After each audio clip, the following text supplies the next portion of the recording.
the most frequent thing I saw people get wrong is put the wrong people in the steering committee.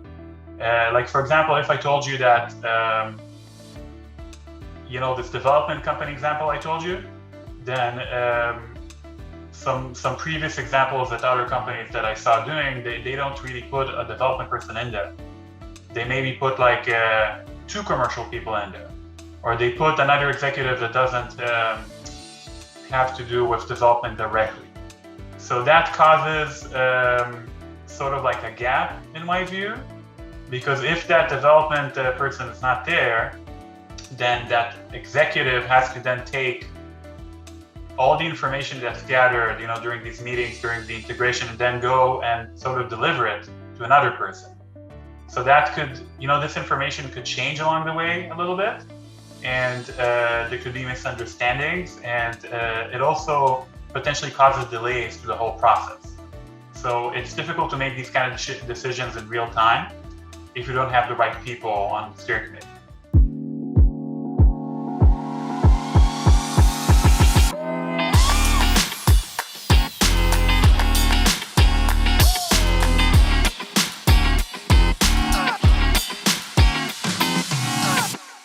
Welcome to M&A Science, where leading M&A practitioners share lessons learned from their experience. If you're interested in keeping up with the latest from M&A Science, visit mascience.com and subscribe to our free newsletter.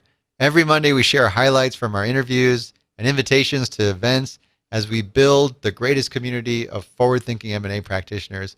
Again, that's mascience.com. I'm your host, Kison Patel, CEO and founder of M&A Science.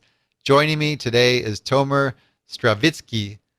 Tomer is a corporate development, partnerships, and M&A lead for the digital and data business unit at Intuitive Surgical. Intuitive Surgical is a maker of robots for surgery. Their flagship product, Da Vinci, is in nearly every major hospital, and they're also a $120 billion NASDAQ-traded company. Today, we're going to talk about how to successfully execute deals as a one-man M&A team and build the needed governance and integration strategy. How are you doing today, Tomer? Yeah, I'm doing great. How are you? Doing wonderful. Can we kick things off with a little bit about your M&A background? Yeah, certainly. Let's go ahead right into it. So a bit about my background. So I have over 15 years of experience in M&A. It's really coming from a mix of tech investment banking and consulting, where I started my career back in Israel. And when I kind of look at my experience, I'm seeing that I gradually grew and evolved in responsibility, all focused on corporate development roles, with companies that include Johnson & Johnson, Pfizer, Convatec, and currently with Intuitive Surgical. I would say that my experience is really a good mix of small to large deals across the gamut, with partnerships, co-developments, joint ventures, acqui-hires of companies, and of course also pure M&A acquisitions where you buy the whole company. So currently, as you mentioned, I lead the digital and data corp dev efforts for Intuitive. And just want to note, along with running M&A processes and other deals, when I run M&As, I also lead the integration of these deals. And aside from that, I also handle a lot of strategic initiatives that have to do with M&A strategy, and also outside of M&A strategy, more like business unit and corporate strategy.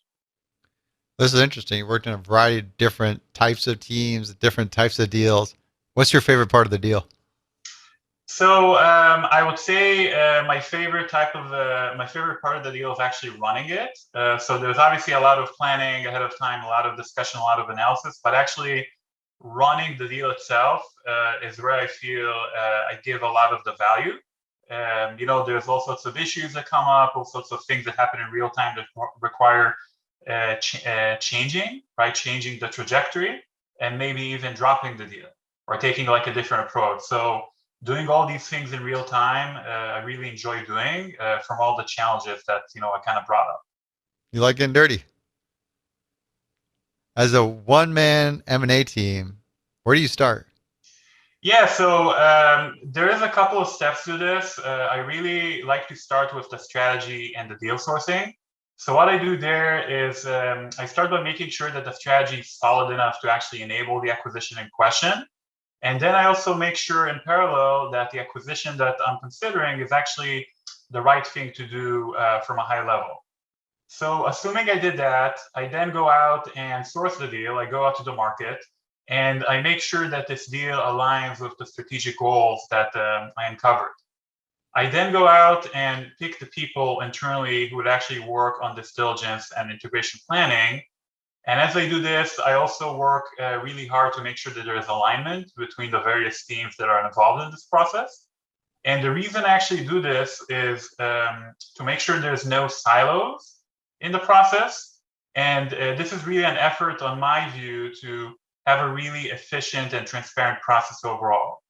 So then what I do next is I go out and conduct the diligence and integration planning with the teams. I sort of orchestrate the whole process, being the deal quarterback, barring for football.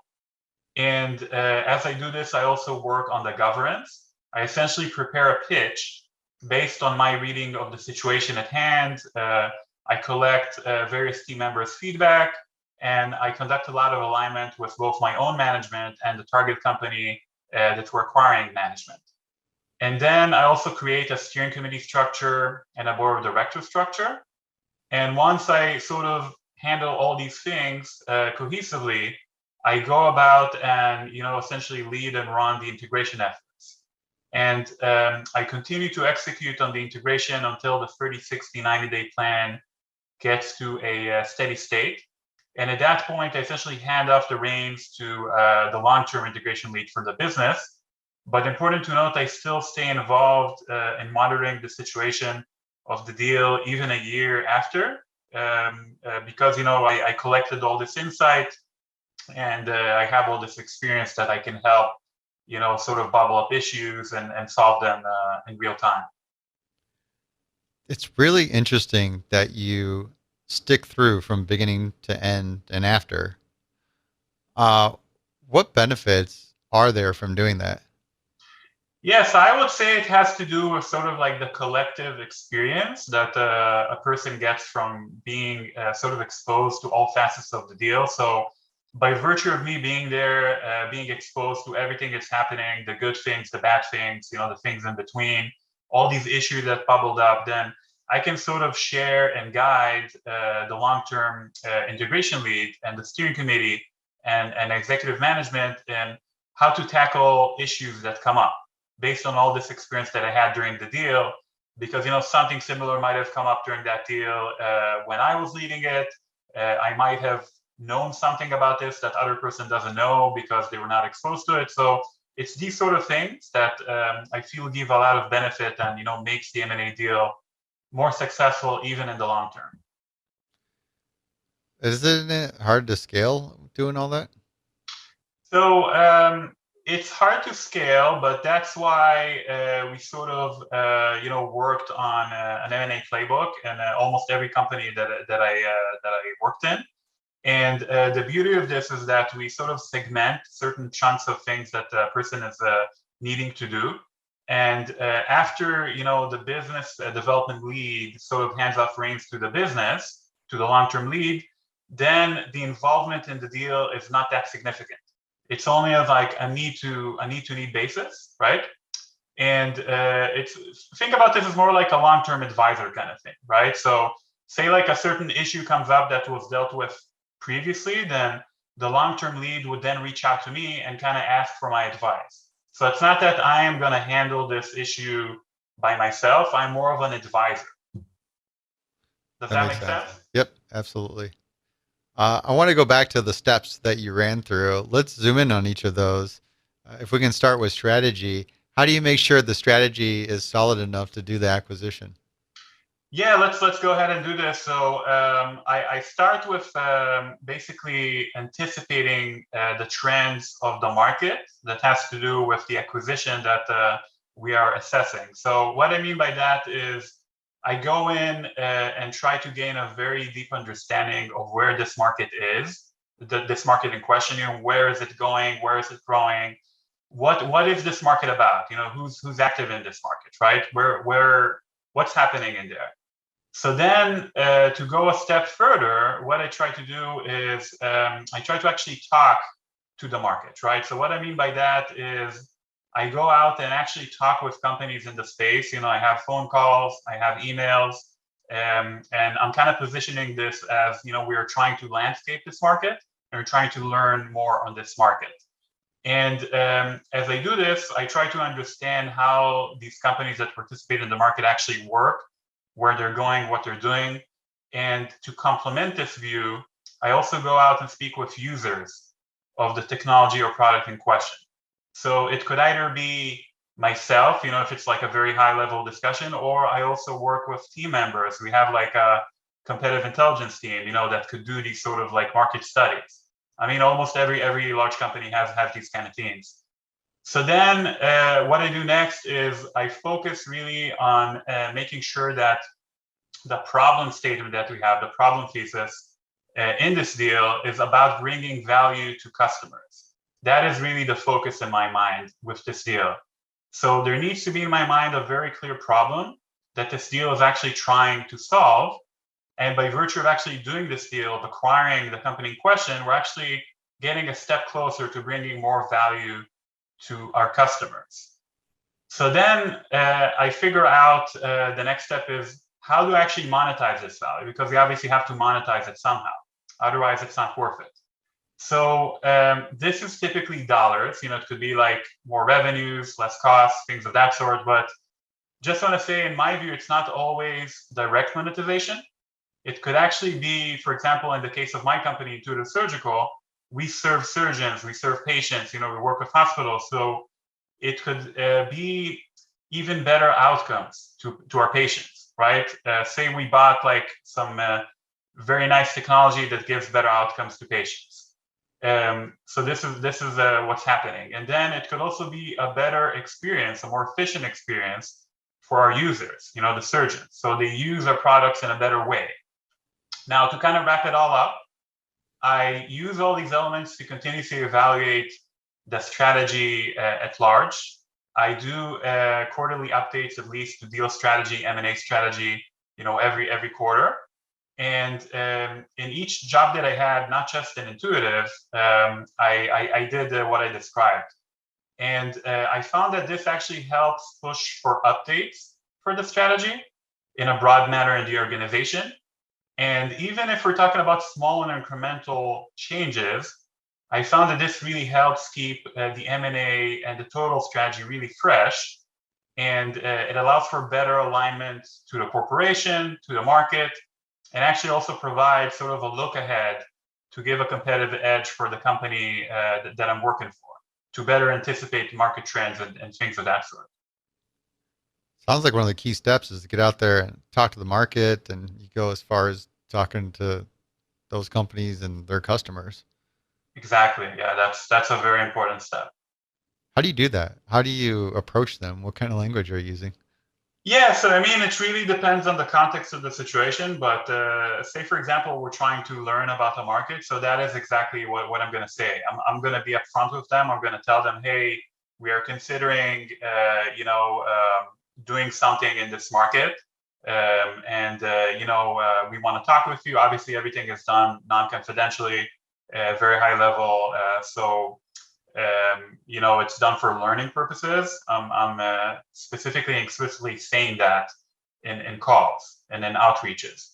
And, companies are very receptive to that. There's obviously a benefit for companies to talk to a major player, in a given market. And that is how the conversation goes. And then, one of these companies that I end up talking with might end up becoming a target, right? So there is a lot of logic in this kind of approach from where I'm standing. That's interesting because that approach, you're right, could lead into opportunities. Exactly. From there, you're probably having a lot of these conversations. Is there a way you're mapping out and trying to identify patterns or things to really extract and roll that up into the view that lays out into strategy? Yeah, that's a good question. So We start with a certain strategy in mind. We want to do this and that. We want to do this over a certain timeline because we think it's going to give us a competitive advantage. We think it's going to improve outcomes, all sorts of things. But then as I talk with companies, and I sometimes happen to understand that changes are needed in the strategic mandate that I have. So then I kind of recognize these patterns that you mentioned. And if I hear it from a couple of companies, I hear it from a couple of major KOLs, major users, then I go back and have discussions internally and propose changes to our approach, right? Because I don't want the strategy to sort of be developed in a vacuum. There's obviously the market, there's obviously the users, the companies. And if we're hearing different things from external stakeholders, then I want to make sure that this is reflected in our approach because I want our approach to be effective. I want it to be current. So it's sort of like an evolving process, I would say, strategy. It keeps adapting and changing to hopefully not too much, not too not every day, right? But it evolves and changes according to the market. Yeah, I like how you keep it as a continuous pattern to keep going with it. How do you ensure the target aligns with the strategic goals? Yeah, so I would say this is more art than science. In my view, it really involves doing a lot of diligence, deep diligence and understanding what are the individual goals of key talent in the target company that we're acquiring. And at the same time, what is the target's company existing strategy? What is their vision? Where their roadmap is actually taking them? And beyond the things that I mentioned, I also look at the execution ability of this key talent that I mentioned. And I like to sort of look at their past experience and then make an assessment through my own conversations and observations, as well as key colleagues and key functions that are involved in diligence and integration, along with what other people in the market in question actually have to say about this company. So just to give an example, I may have personal relationships with investors, that may heard or know something about this company in question. So I would then leverage these connections to go and have a conversation, an informal conversation with these investors to learn about the company in question. That kind of gives me another piece of the puzzle along with the other stuff that I described. So then I kind of take everything, all these facts, and I go internally and couple this with the deal team's impressions.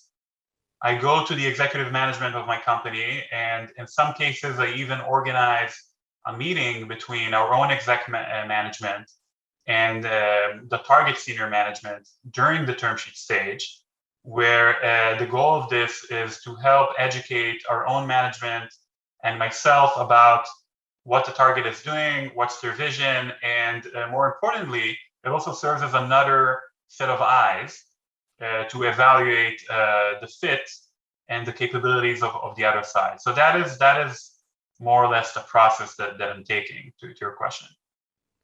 That gets you comfortable to get an LOI out there.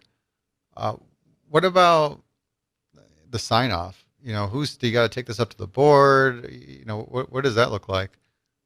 Yeah, so the sign off, and I think the same is true for other large companies out there. The sign off, the process entails pitching to the executive management in the company that I work for, and they need to approve both, the definitives and the total amount that we're paying, and all these associated documents. So after I get their approval, depending on the scope of the deal, whether the company is public, how large the acquisition is, it might need to go to the board of directors of the company. So we also work in BD, we work with the deal sponsor, we work with the exec management of Intuitive to, get this deal being presented in the board level. And then, there's a whole presentation going on there. And once that happens, there's full sign off and we can, proceed with closing. How from here do you build your deal team? So It starts with essentially sketching out the timelines and the overall tasks that I think are needed during diligence and during integration. What I do here is that I map out the functions that I think are needed to accomplish the tasks that are part of this transaction. And what I do next is I think through who exactly I need. And then I put forward priorities for team members based on that. And I then sort of like pitch the whole situation to each and every team member individually in order to get them on board. And on picking specific people, I also weigh what is their availability to accomplish the tasks at hand in the given timeline.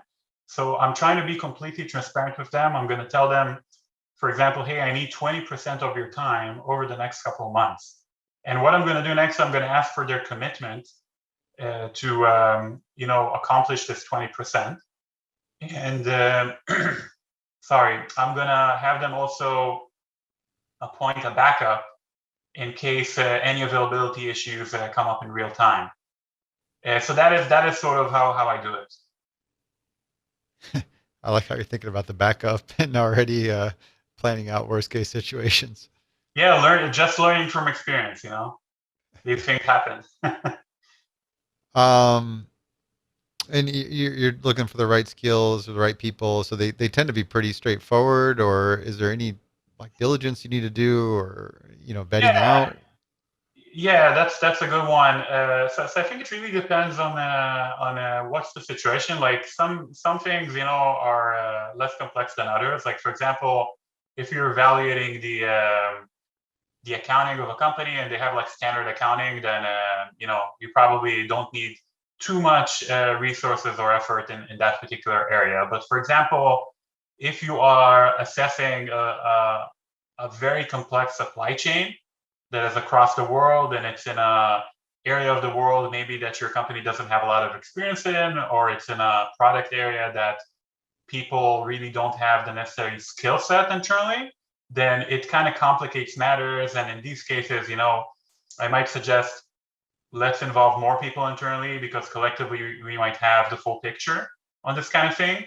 And in some cases, we might even want to involve external resources, consultants that might have a very specific skill set and experience on this particular question. So it's kind of a mix, I would say, depends on the situation. Got it. When it comes to team alignment, any specific techniques and how you ensure team alignment? Yeah, so there's a couple of things that I think are worth sharing. So I start with having each team member, I should say, function lead, right? Because there are many team members, but there's probably anywhere from 8 to 12 function team leads. I have these folks create what I call like a team charter, right? So say, for example, taking this example of the accounting function, right? So I have this accounting team lead create a charter, and this charter would have all sorts of useful information on the team itself, who's in the team, what are they going to do, what are their sort of timelines, what's their challenges, what are some things that they identify in integration and diligence already. So these sort of things. So sort of like a cohesive document that is formal and it's shared, across the entire deal team. So the goal here that I have is that I want to make sure each and every person on the deal team knows what we are striving towards with this deal, knows the tasks, knows the timeline, and that each team member in each team actually knows what other teams are doing. And they know what their own team is doing. And I found that having people align on both diligence and the integration structure before we even start doing the diligence actually really helps the process. It really helps people come up with ideas and thoughts and challenges, and they're even able to offer up improvements as we go. And to kind of complement that, another thing I like doing is I keep what I call like an issues tracker. So I start sort of like thinking about issues again before we start the diligence integration. And this is a live document we share it, with the entire deal team, and everybody is able to assign tasks and action items to specific people. And I'm able to sort of have this broad view and also assign tasks and action items. And then what this does, in my view, is this creates a sense of ownership to all the people that have the action items. They need to agree to obviously work on these action items, and they need to agree to a timeline. And then each and every week, when we have sort of like a joint call in the deal that I lead, I'm going to ask for updates in real time. And people are going to say, there's this issue, there's that issue. So that provides a more comprehensive view, of the deal, the challenges, and where we're going and where we are. And then to finally wrap it all up, another tool that I found to be very useful is a mapping of roles and responsibilities. And I'm doing this again ahead of time. I'm not waiting until the integration starts. I'm actually doing this as I build the governance structure and as I build the integration planning before the term sheet. So you can think about this as a RACI matrix of sorts, RACI, where I map each and every role and responsibility across the board in the team.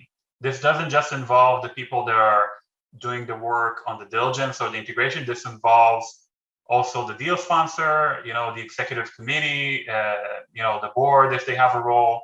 So my goal with this is to make sure that it's clear and simple for everybody, that everybody knows what each person is doing. So this sort of like helps keep the deal go along, and it streamlines the whole process of coming back and asking questions more than once. It saves time, it saves resources time, and it has a lot of benefit. I learned this by doing several deals, not just in the company that I'm working for, but also in previous companies. By not kind of taking this approach, things become quite chaotic later on.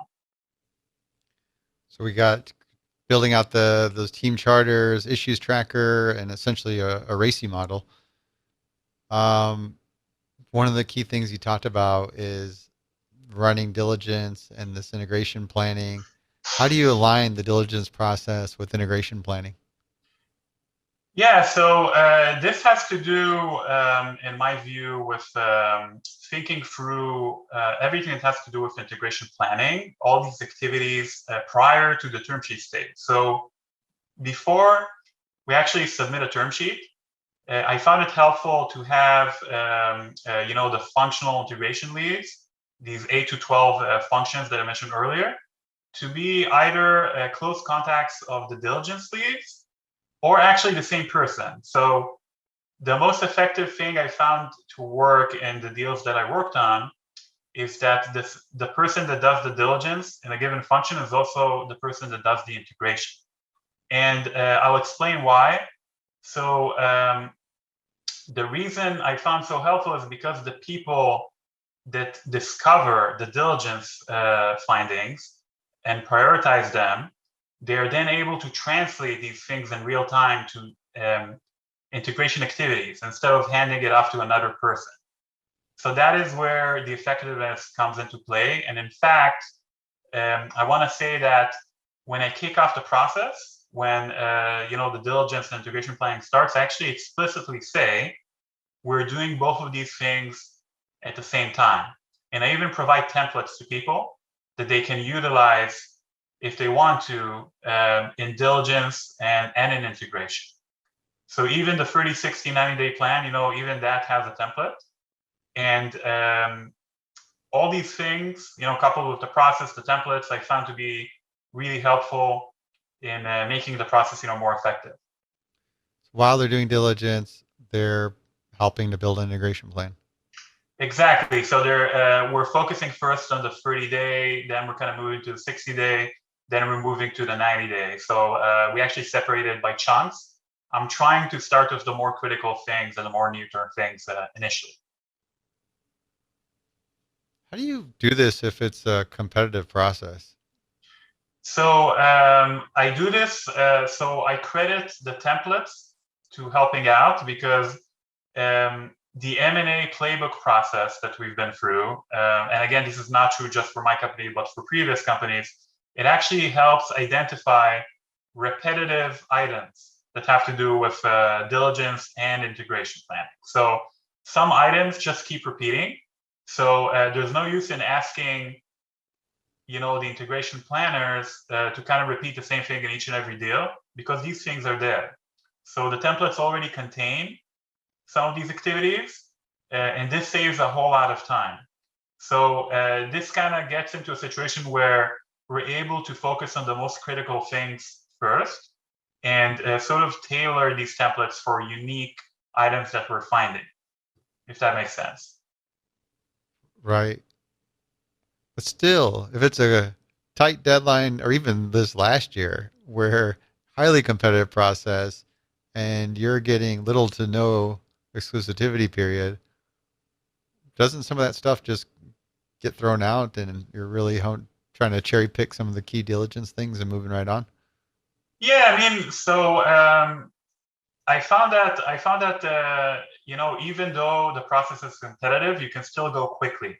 You can still go quickly if you plan out in the right way. So um, I'm an advocate of planning, but I like to say that you shouldn't do excessive planning, because the thing about analysis paralysis. So that's exactly the same in my view with planning for M&A. If you plan too much, you'll never get to do execution on time. So I have to kind of balance the amount of planning that I'm doing and the amount of execution to the deal timelines.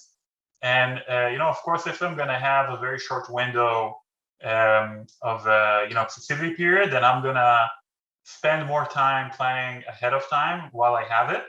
But I'm going to spend more time on execution during this exclusivity period. So my goal is to always adjust the situation to what's happening right there in the deal.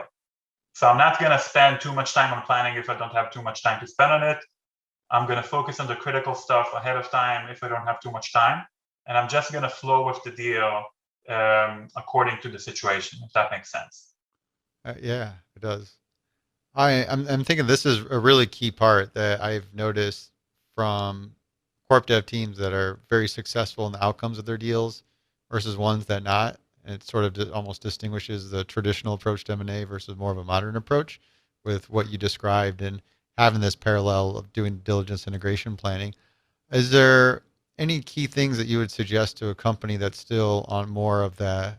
And I'm sure you're familiar with that traditional approach of really handing things off and doing the integration planning at the later phases to get to this area, what you described, so that it is more effective and efficient and producing better outcomes.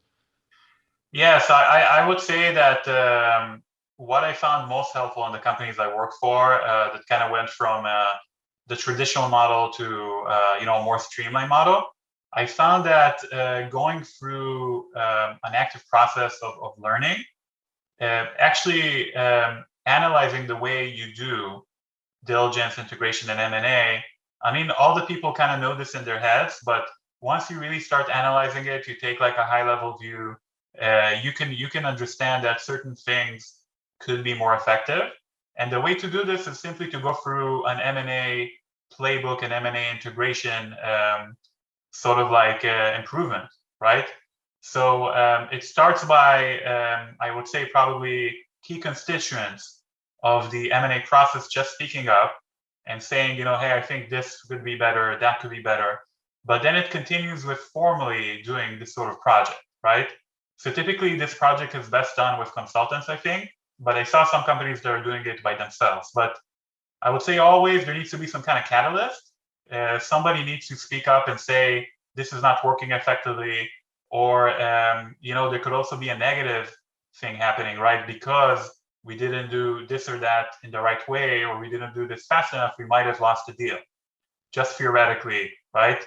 But these are the sort of things that I would suggest to a company that tries to kind of move from traditional to more streamlined M&A process, to really think through how it's working, find ways to improve, and really dedicate the resources and the time to improve.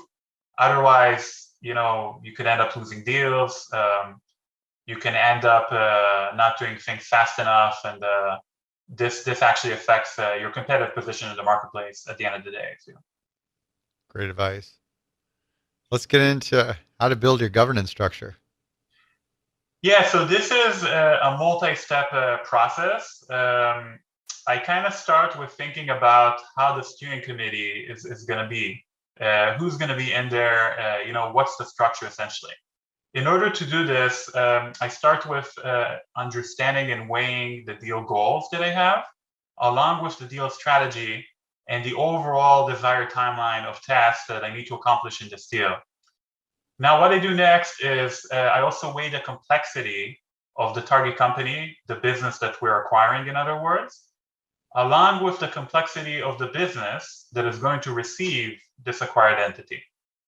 What I do next is I weigh the culture of the target company and their own structure, their corporate structure, where they're located, how they're formed, all these things, along with a very deep assessment of the strengths and weaknesses of the key talent. Now, what I do next is I kind of take all these parameters as a package, and I couple these with all the issues that we identified during diligence and the complexity of all these integration tasks that the team and I came up with, along with several, talent management and technical talent growth areas that we think need to happen. And that all these parameters, they lead me to choose certain people for the steering committee. Now, important to know that the steering committee could actually be larger or smaller as a result. It could potentially have subcommittees. They could meet on a shorter or faster cadence. As a result of all these parameters, what's the context of these parameters? Just to give you a quick example, what I mean by all these things that I said, if I were to run an acquisition of a business that's operating in a country where my company doesn't have a direct presence in, meaning it doesn't have payroll, it doesn't have HR, it doesn't have accounting in there, these sort of things, then that will probably lead me to have the target company be more independent in the first year or two and be more fully integrated thereafter. Now, if the company that I'm acquiring needs to move much faster, and they have a culture of making mistakes fast, I would probably certainly leave them to execute on their own while only fixing the critical issues. Now, kind of back to the overall question, the steering committee structure, it's important for me to have membership from both the acquired company management and our own management. And as you probably garnered from what I mentioned, the cadence up to a steady state when you handle this acquisition, the cadence would be more meetings in the beginning. Say for the first 6 months, you'll have a monthly meeting with the steering committee, and then you sort of move to quarterly after things become, more steady. Can you give me an example, like make up a deal and walk me through some of the steps in a little bit of a story? Make up an example. That's a good question. So you mean like a dummy deal?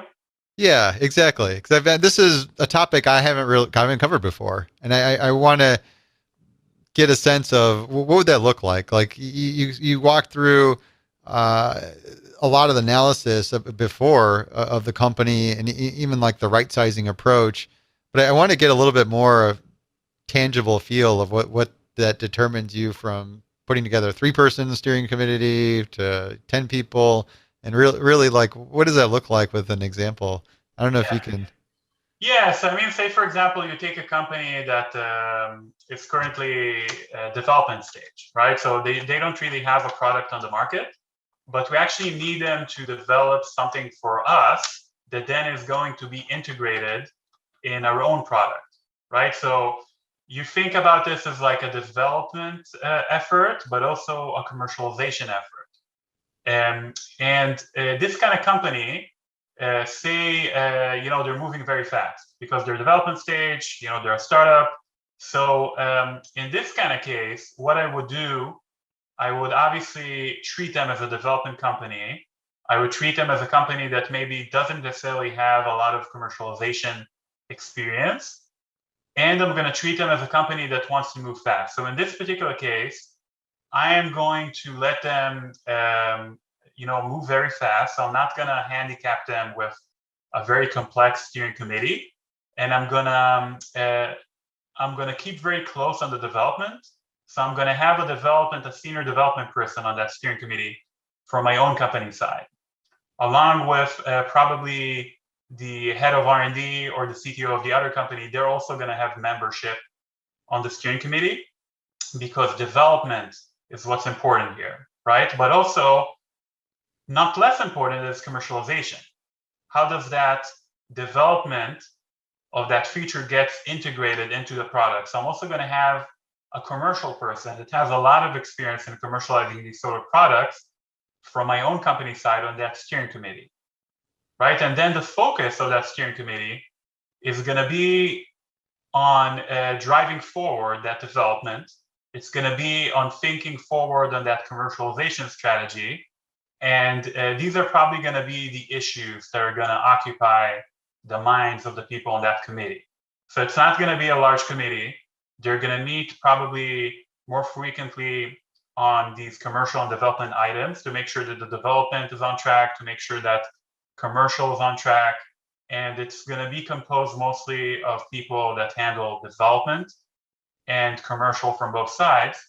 And the goal of these commercial and development people from my side is to basically keep the other people accountable.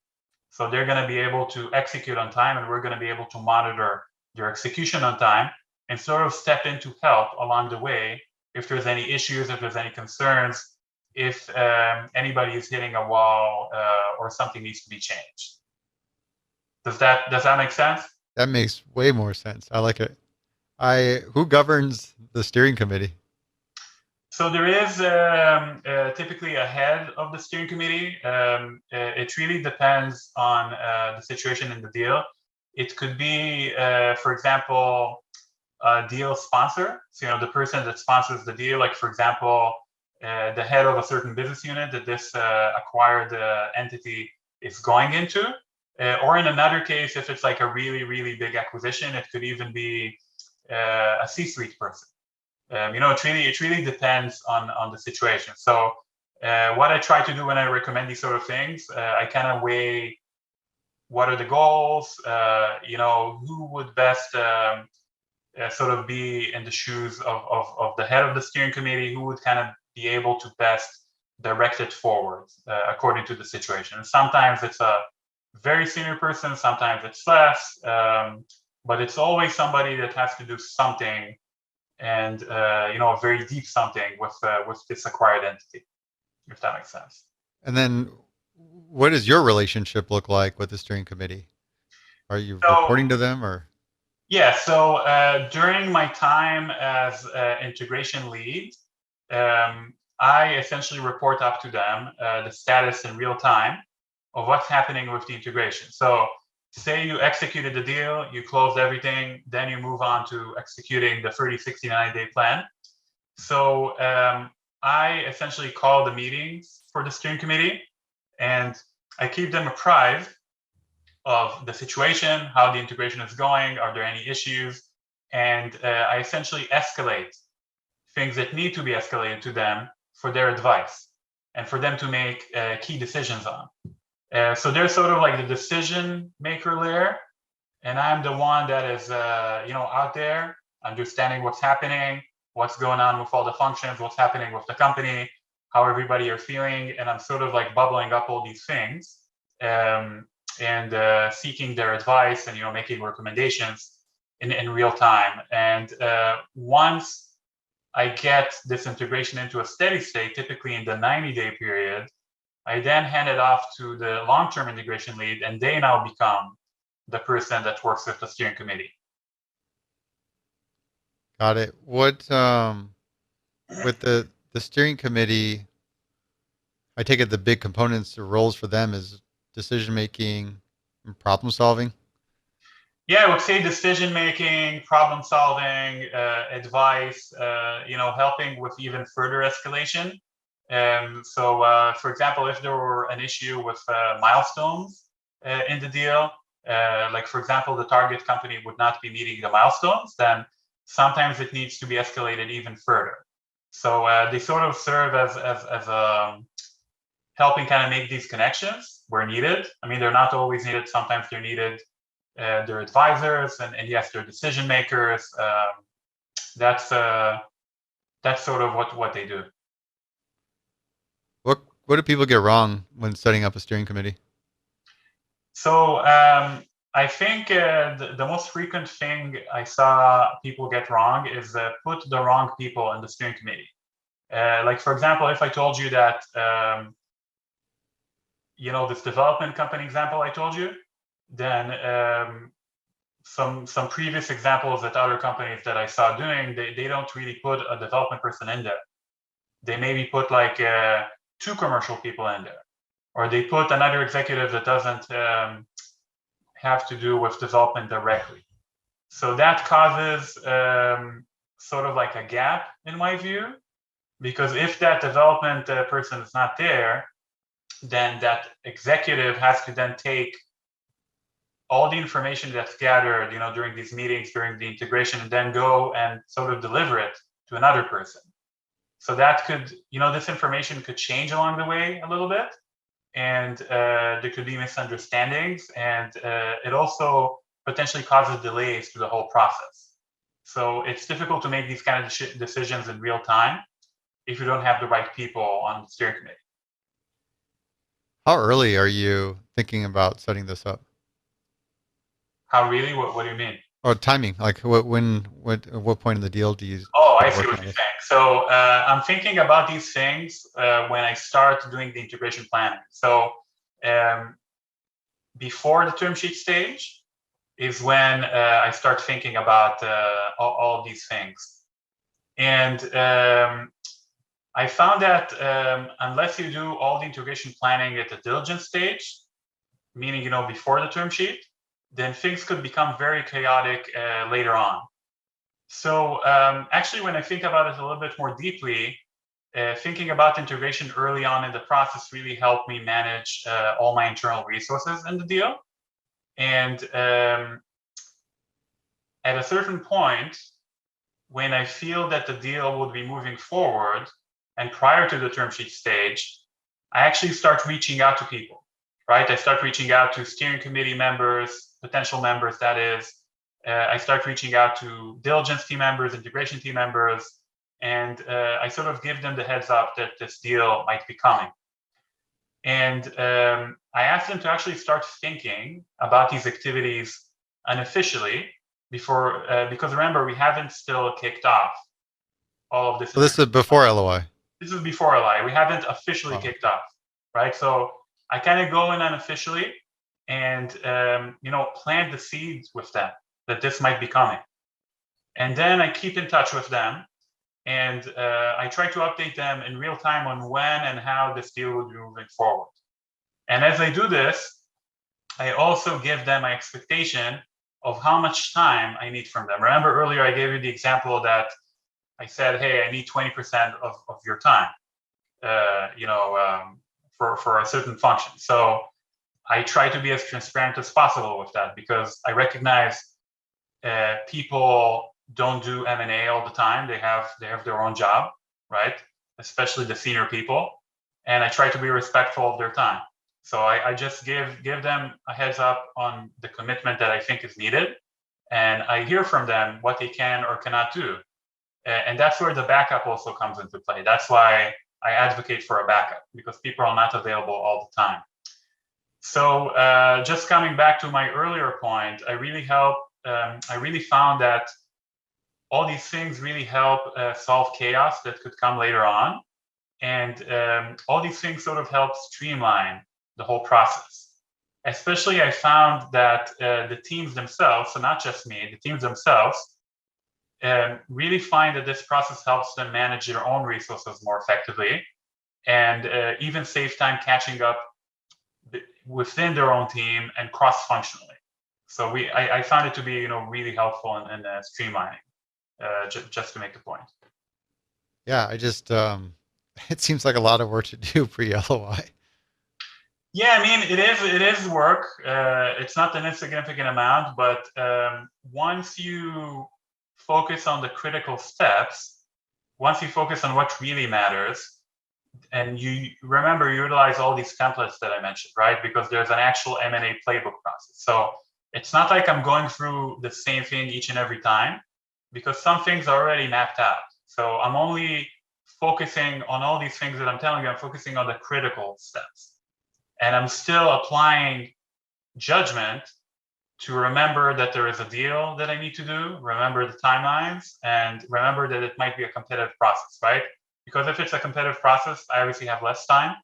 If it's not competitive, I have more time, but I still don't want to take all the time in the world because the target might just not want to do the deal if we take, say, like a year, It's probably too Yep, much.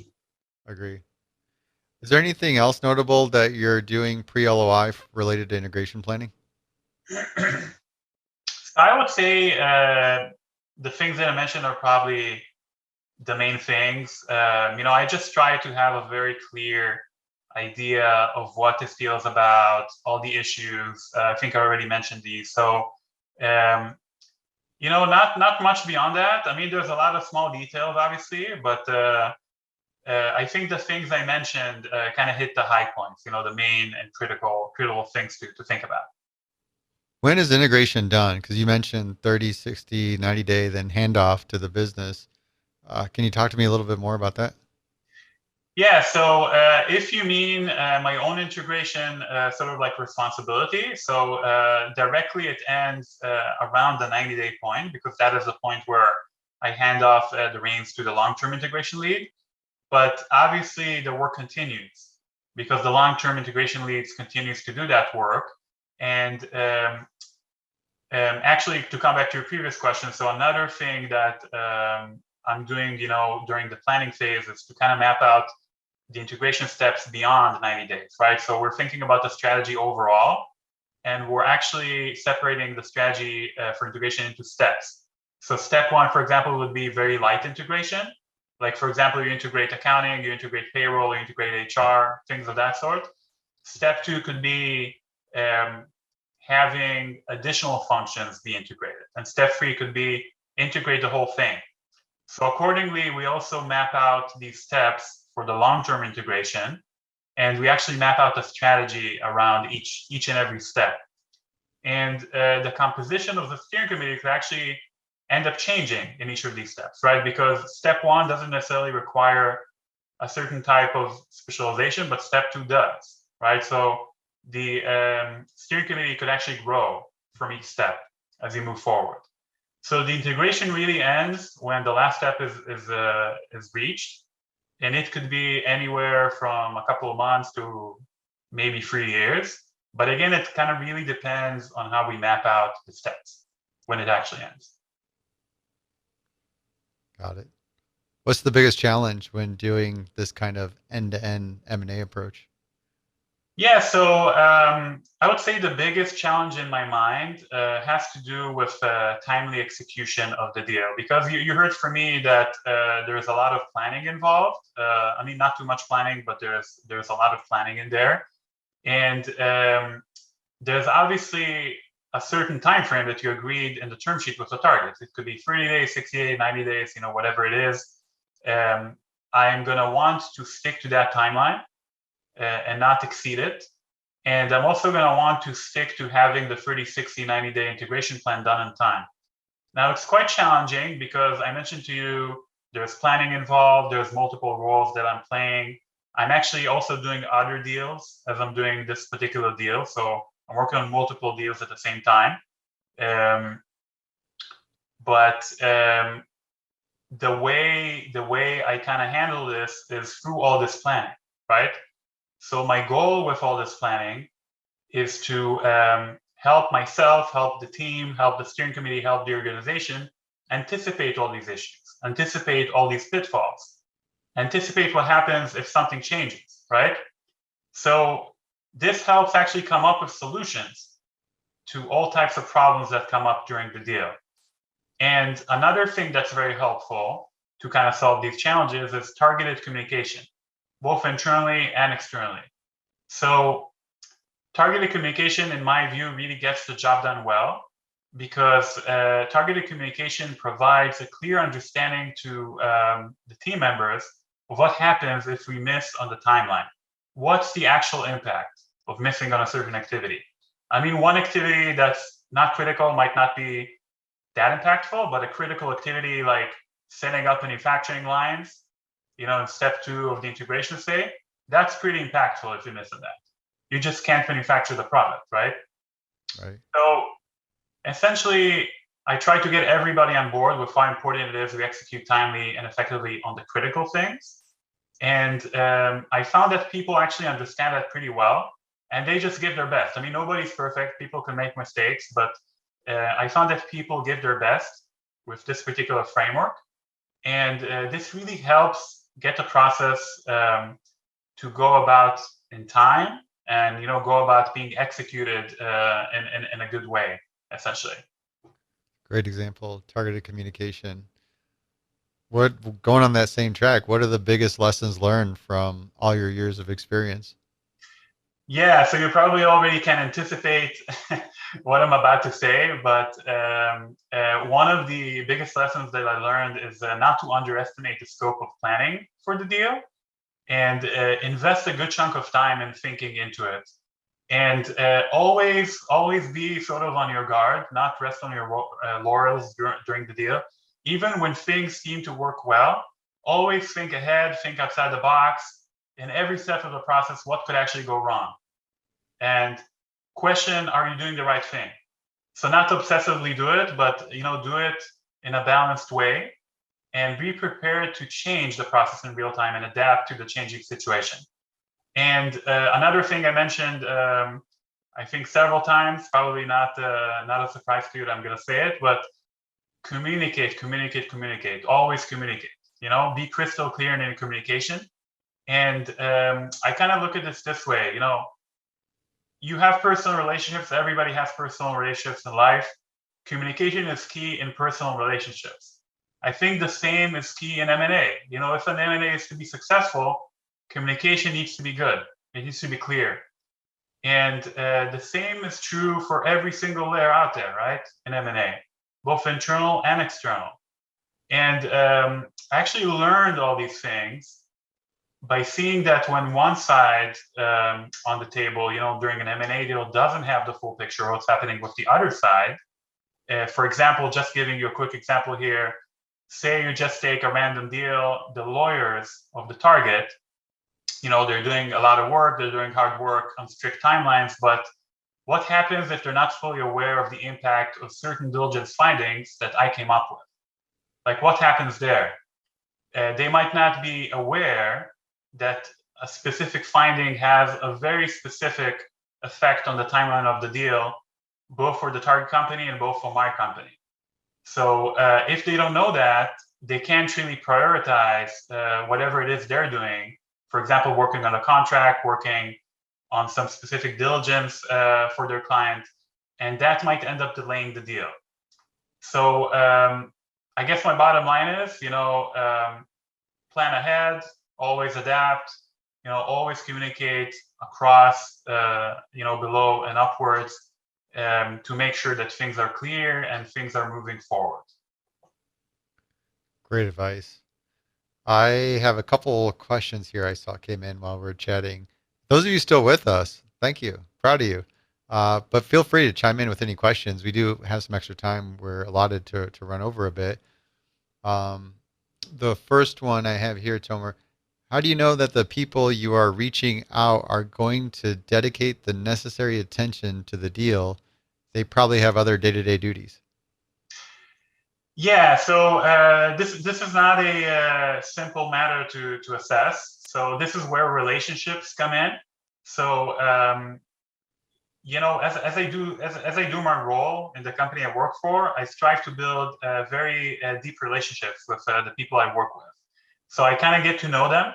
I get to know what they care about. I get to know what they're concerned about, and I actually also ask for a commitment. If you remember what I mentioned earlier, I ask for a commitment. I give them a sense of what is required of them. I give them essentially a picture of what are the tasks. I actually ask them to come up with the task, right? So they have a stake in what you're doing, right? And then I tell them, okay, to do all these tasks, I feel like 20, 25, 30% of your time is needed over the next couple of months. Do you think you can do it? So then sometimes I hear, I can probably do it. I can do it for sure. Maybe, maybe not. But in all cases, I ask, let's appoint a backup, right? Let's appoint a backup. Let's make sure that the backup is able to sort of step in and do things when you're not able to do it. And by having this particular structure, people do what they said they're going to do, but there are cases they can do it, and then the backup steps in, right? And sometimes there could be situations that are even more complex that both the person that's leading the team and the backup are not available. So in this case, we're kind of working to find another person that could do it, that is associated with these folks. But we are doing this ahead of time. So we're not stuck, during diligence or integration without anybody, because we can anticipate these things. And we have this issues list. So people can actually sort of like come up with issues on that issue list that have to do with their availability. And they can reach out to me at any given point in time and say, I have an availability issue, and even my backup has an issue. So then we say, let's focus on the critical stuff and find somebody else that could step in. It actually really helps. That actually really helps to get things done. Are you successful by sending documents to the team? My experience is that most of the team members do not read presentations, documents. They'll wait until you call them. Yeah, so to do that, I actually like to really focus on the things that matter to the people that I'm talking with, the team members. And so say, for example, there's like 100-slide presentation that I want them to look at. So obviously, I don't want them to look at all the 100 pages. Say, for example, I want them to consider something that has to do with distribution. So I'm going to essentially chunk up that presentation and just give them the key snippets of things that they need to look at, right? So things maybe about distribution, things maybe about the company itself. And I'm going to tell them, hey, look at this. And I'm going to ask them very specific questions. And then I'm going to ask them, I'm going to try to kind of relate it to what I want them to do. So I don't just want them to go over something. I want an outcome out of that. What's the outcome? Is it changing some integration activities? Is it finding some diligence issues? Is it maybe bubbling up something to the deal sponsor? Whatever it is, I'm going to be very clear with them, with the expectation and what it is they need to review. Tomer, what's the craziest thing you've seen in M&A? So I think in this current environment, there's a couple of things, but in my view, without a doubt, valuation expectations is among the top things out there that I would say that are becoming kind of crazy, and I kind of see an overall market trend for high valuation, especially for tech companies. Now, this is both true for private companies that are venture backed and in the public markets. It seems like during COVID, valuations just exploded. And this is true not just for tech companies, it's true for other industries, especially if you're talking about companies that have a tech component in their product or service. And it gets to a point where some super early companies actually come up and think about unreasonable expectations when you start off the negotiation. And what this actually leads to, in my view, is that the negotiation starts from a difficult place. If somebody tells you my valuation jumped 3x, for example, in the last half year. And just to give you an example, I once heard a half-joke, half-true statement from a founder of a very early stage company that came to me and said, sure, if you give me $1 billion right now, you can buy my company. So that obviously started the negotiation from a very difficult place with that particular company. And In my view, these sort of high valuation expectations in this current market environment are actually going to complicate deal making in the next couple of years. They might lead to overpayment in M&A, and they might even lead to lower returns for the buyers, especially if you're thinking about areas where business models are not fully defined or they're actually unproven. New normal or a bubble to pop? What? Sorry? So you think it's a new normal or a bubble to pop? That's a difficult question. I think it depends on the sort of like industry you're looking at. I think if you look at some industries, there's probably a bubble out there. I mean, if I look at industries with companies where nothing really happened during the last 3 months, except for the venture firms, sort of like investing more money in a certain space, then I probably say that this is a bubble and it's going to burst at some point. But there are some industries where valuations go up, just it's justified, you know, like actual innovation happened. Like there's a lot of innovation, in the COVID space, right? All these companies developing vaccines, all these companies developing diagnostics. So in these kind of things where there's true innovation, I think the jump up is justified. But in things where nothing really changed and all that happened is that more money flew into this particular industry, I would say probably a bubble is going to pop at some point. It's difficult to say when. It could happen in a year. It could happen in 2 years. It could happen when the Fed is going to stop supporting the market. Who knows when it's going to happen? But I think it's good to kind of be with an open mind that things could change and not be surprised when the bubble pops. Great assessment. Tomer, thank you so much for your time today. I enjoyed this conversation, and it's been fun hanging out, learning from you. Yeah, me too. Thank you for your time. Thank you. Here's to the deal.